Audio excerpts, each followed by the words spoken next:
साथियों नमस्कार, जय हिंद, वंदे मातरम। आप सबका बीपी सिन्हा की चौपाल में हार्दिक स्वागत और अभिनंदन है। मित्रों, साल 2012 में मैंने एक आर्टिकल पढ़ी थी। फ्रांस के एक मशहूर ज्योतिषी नोस्ट्राडेमस की, जिन्होंने द सेंचुरी में बहुत सारी भविष्यवाणियां कर रखी है, जिसमें बहुत सारी भविष्यवाणियां उनकी सच भी साबित हुई। उनकी एक भविष्यवाणी थी कि साल 2020 में भारत महाशक्ति के रूप में अवतरित होना शुरू हो जाएगा। साल 2020 से। अब ये वाकया 2012 की है जब मैंने आर्टिकल पढ़ी थी, और उसमें ये लिखा हुआ था कि 2020 से भारत महाशक्ति बन जाएगा। मित्रों, किसी को भी विश्वास नहीं हो रहा था, भरोसा नहीं हो रहा था। मुझे खुद भी भरोसा नहीं हो रही थी कि माहौल इतना विभत्स सा देश का, हर तरफ लूट, चोरी, भ्रष्टाचार, घोटाला, जातिवाद, परिवारवाद वाले जितनी तरह की बुराइयां हो सकती वो सब हिंदुस्तान के अंदर में थी। गठबंधन की सरकारें, कमजोर सरकारें, जिन्होंने भी समर्थन दिया वो इधर से नोच रहे हैं, कोई उधर से नोच रहे हैं। सरकार मजबूरी में तमाशा सिर्फ देखती थी। पूरी सिस्टम सड़ गल गई थी, पूरी व्यवस्था सड़ी गली हुई थी। अब ऐसे में कोई कैसे भरोसा कर ले कि 8 साल बाद से हिंदुस्तान एक महाशक्ति के रूप में अवतरित होगा? ये कैसे भरोसा कोई कर लेगा? लेकिन मेरे अंदर में एक भरोसा थी कि शायद ऐसा हो सकता है। क्यों? कि जब दीपक बुझने वाला होता है ना, तो बहुत जोर से भड़कता है। वैसे ही ये कुव्यवस्था, अव्यवस्था, भ्रष्टाचार, घोटाला, लूट, ये सब अपनी चरम सीमा पे आ गए थे, एक्सट्रीम पॉइंट पे। अब उससे आगे जाने की और जगह नहीं थी। तो मुझे ये लगता था कि अब ये खत्म होना चाहिए। और ठीक 2013 से एक उम्मीद बनना शुरू हो गया, जब माननीय नरेंद्र दामोदर दास मोदी जी के आने की आहट आने लगी, हल्की हल्की आहट आने लगी, तो ये लगने लगा कि शायद कोई बड़ा परिवर्तन हो सकता है। और हुआ भी वही। मित्रों, देश वही, लोग वही, व्यवस्थाएं वही, सारा सिस्टम वही, सारे इदारे वही, सारी संस्थाएं वही, सब कुछ तो वही थी। ऐसा तो नहीं था कि रातों रात 2014 में कोई बहुत बड़ा खजाना मिल गया, कुछ बहुत बड़ा चमत्कार हो गया। ऐसा कुछ नहीं था। जो चली आ रही थी वही चीज, वही बातें थी 2014 में भी।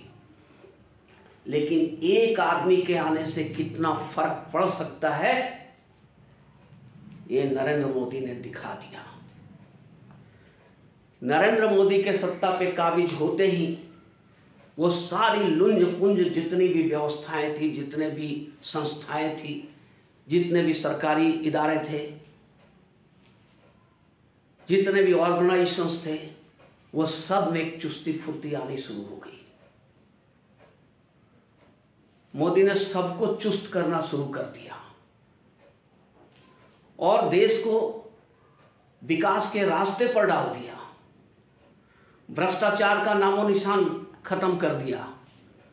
आज लगभग 8 साल मोदी के शासन हो चुका है, लेकिन एक भी घोटाले का नाम तक नहीं कोई सुन पाया। मित्रों, 2014 के पहले का वो मंजर याद करो, वो दौर याद करो, जब कोई भरोसा किसी को था ही नहीं कि हम घर से बाहर जा रहे हैं तो जिंदा वापस आ पाएंगे कि नहीं पाएंगे। कहीं पर भी बम ब्लास्ट हो जाता था, कहीं पर भी आतंकवादी घटनाएं हो जाती थी। हर जगह चेतावनियां लिखी रहती थी कि जो लावारिस सामान है, लावारिस बैग है, उसको न छुए, सावधानी बरतें, अपने आगे पीछे देखें। ये स्थिति थी पूरे मुल्क में। एक दहशत, एक खौफ का माहौल तारी था। और ऐसे ही माहौल में जब मोदी आए और उन्होंने कड़ाई से रूल करना शुरू किया, सारे संस्थाओं को चुस्त दुरुस्त किया, आज 8 साल गुजर गए। एक कश्मीर के एक हिस्से को अगर हम छोड़ दें तो कहीं पर भी कोई आतंकवादी घटना नहीं हुई। ये मोदी का धमक था। अब भारत विश्व गुरु कैसे बन रहा है, विश्व शक्ति कैसे बन रहा है, इसकी एक झलक तो आप अभी G20 में देख लोगे। जो G20 का सम्मेलन हुआ इंडोनेशिया के बाली में, वहां पे अमेरिका के राष्ट्रपति जो बाइडेन, फ्रांस के राष्ट्रपति मैक्रोन, इंग्लैंड के प्रधानमंत्री ऋषि सुनक, चाइना के प्रेसिडेंट शी जिनपिंग, मोदी, ये तमाम बड़े बड़े लोग वहां इकट्ठे हुए थे।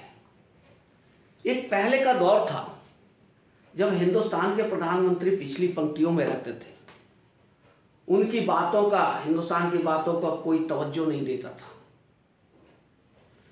आज इस G20 का जो सम्मेलन बाली में हुआ, सारी दुनिया मोदी का दीवाना था।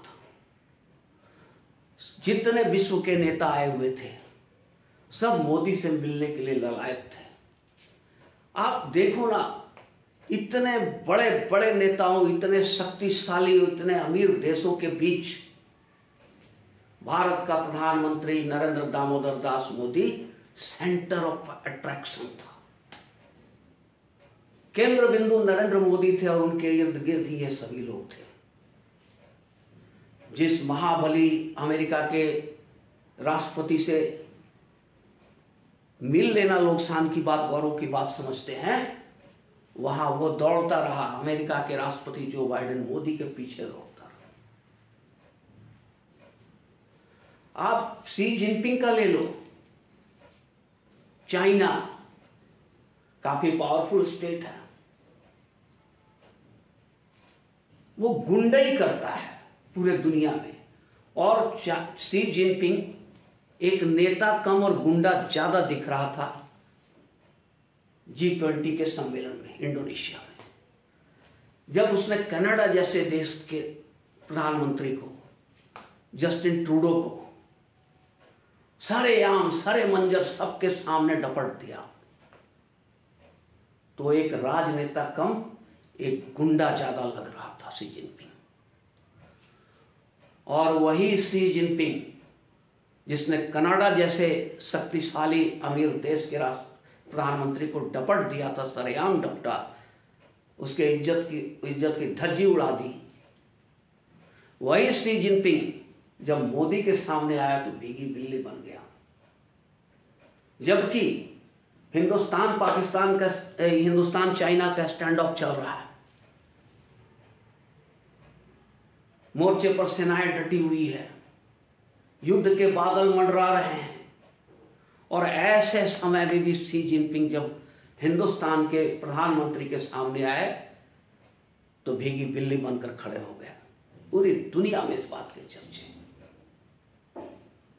एक तरफ जहां कनाडा के प्रधानमंत्री जस्टिन ट्रूडो को शी जिनपिंग ने बुरी तरह डपट दिया था सरेआम, वही जब भारत के प्रधानमंत्री के सामने आए तो भीगी बिल्ली बन गए, उनकी बोलती बंद हो गई थी। ये है नरेंद्र मोदी का पावर और नरेंद्र मोदी का धमक।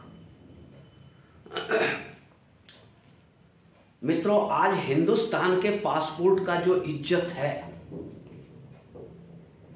वो पिछले 75 साल 77 साल में कभी भी इतना बड़ा इज्जत, इतनी बड़ी सम्मान हिंदुस्तानी पासपोर्ट को नहीं मिली थी जो आज मिल रही है। पूरी दुनिया, चाहे एशिया हो, अफ्रीका हो, अमेरिका हो, ऑस्ट्रेलिया हो, कोई भी महादेश हो, आज सब मोदी के तरफ देख रहे हैं कि यही एक वो बंदा है, यही वो एक शख्सियत है जो विश्व में शांति लाएगा, विश्व को मुसीबत से, युद्ध से निकालेगा। क्योंकि मोदी ही इतनी शक्तिशाली व्यक्तित्व है जो रूसी राष्ट्रपति पुतिन के सामने बैठ करके उस पुतिन से सस्ते दामों पर तेल भी ले रहा है और पुतिन के मुंह पर बैठ करके बोल दिया कि ये जमाना युद्ध का नहीं है, ये शांति और बातचीत का जमाना है। ये बात मोदी ने पुतिन के मुंह पर कह दी। पूरी दुनिया अवाक रह गई कि ये अगर बोल सकता है कोई तो मोदी ही बोल सकता है। और मोदी ने कहा, जब G20 का डिक्लेरेशन घोषणा पत्र निकला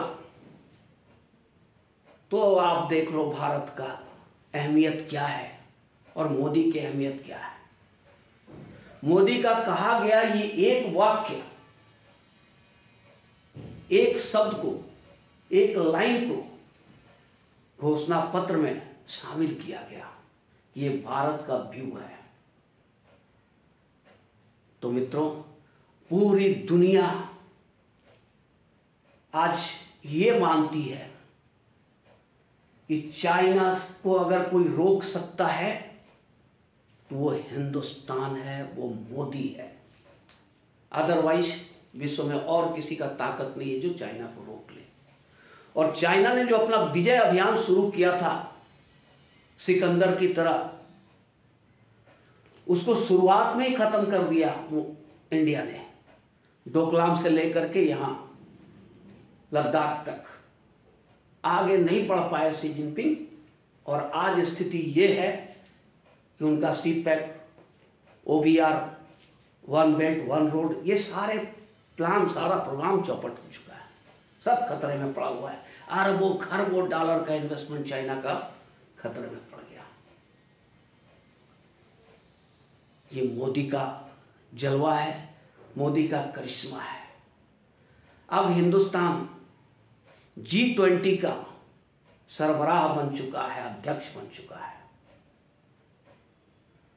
यूरोपियन यूनियन से लेकर अमेरिकन और इंग्लैंड तक सारे लोग इस एक बात पर मुतमईन हैं, सहमत हैं कि अगर इस्लामिक राष्ट्रवाद से कोई इस्लामिक आतंकवाद से कोई लड़ सकता है तो वो हिंदुस्तान है और कोई नहीं लड़ सकता है।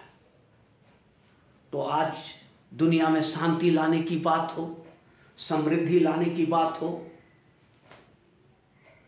दुनिया को युद्ध के विभीषिका से बचाने की बात हो, परमाणु युद्ध के बादल पूरी दुनिया पे मंडरा रहे हैं, सिर्फ एक ट्रिगर दबने की देरी है। इतने परमाणु बम है कि ये पृथ्वी सैकड़ों बार तहस नहस हो सकती है। अगर गलती से भी एक परमाणु बम चल गया तो पूरी पृथ्वी का विनाश निश्चित है। हम परमाणु के ढेर पर बैठे हुए हैं और इसलिए आज मोदी की अहमियत बढ़ गई है। सभी लोग आशा भरी नजरों से मोदी की तरफ देख रहे हैं कि यही वो बंदा है जो इस दुनिया को शांत, सुरक्षित और सुंदर बना सकता है। तो सारे लोग, जितने बड़े बड़े नेता हैं विश्व के, वो सब आज मोदी के सहयोगी की भूमिका में आ खड़े हुए हैं। मित्रों, ये हमारा आज का विश्लेषण था। अगर आपको अच्छा लगा हो तो प्लीज चैनल को लाइक और सब्सक्राइब जरूर कर दें और इसके साथ VP सिन्हा को इजाजत दें। धन्यवाद।